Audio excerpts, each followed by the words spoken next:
మహబూబాబాద్ జిల్లా కొత్తగూడ మండలం Pogullapalli Eklavya model residential స్కూల్లో విద్యార్థుల మధ్య జరిగిన గొడవ తీవ్ర చర్చకు దారితీసింది. సీనియర్లు జూనియర్ల మధ్య కేబుల్ విషయంలో మొదలైన వివాదం ఘర్షణకు దారితీసినట్లు తెలుస్తోంది. గొడవ విషయం తెలుసుకున్న ఉపాధ్యాయులు, పాఠశాల ప్రిన్సిపాల్ వెంటనే జోక్యం చేసుకుని విద్యార్థులను సముదాయించే ప్రయత్నం చేశారు. అయితే విద్యార్థులు క్రమశిక్షణ పాటించకపోవడంతో గొడవలో పాల్గొన్న 11 మంది విద్యార్థులను 15 రోజుల పాటు సస్పెండ్ చేసినట్లు సమాచారం. అయితే ఈ సస్పెన్షన్ పై విద్యార్థుల తల్లిదండ్రులు, పేరెంట్స్, కమిటీ నాయకులు అభ్యంతరం వ్యక్తం చేస్తున్నారు.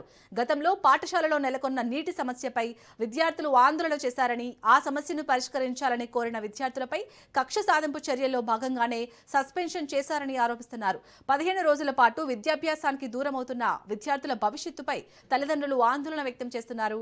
ఈ ఘటనపై అధికారులు స్పందించి న్యాయం చేయాలని కోరుతున్నారు.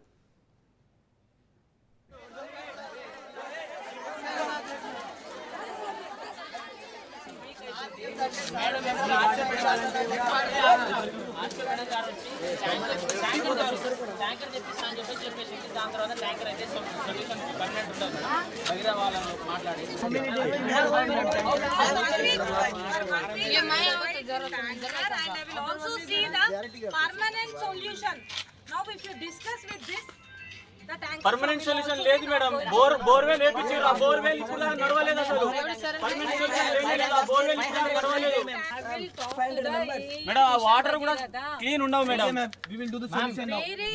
వేరే జీపీ నుంచి పెద్ద ట్యాంకర్స్ తెప్పిస్తున్నాను. వినండి, మీరు అవి వచ్చేదాకా మీరు you don't give your own decision. మేము డెసిషన్ తీసుకుంటాం మేడం. ఇప్పుడు మాకు బోర్వెల్ నిన్న మేము చెప్పినప్పుడు అది బాగైంది మేడం. బోర్వెల్ మేము నిన్న చెప్పినప్పుడు బాగైంది అది.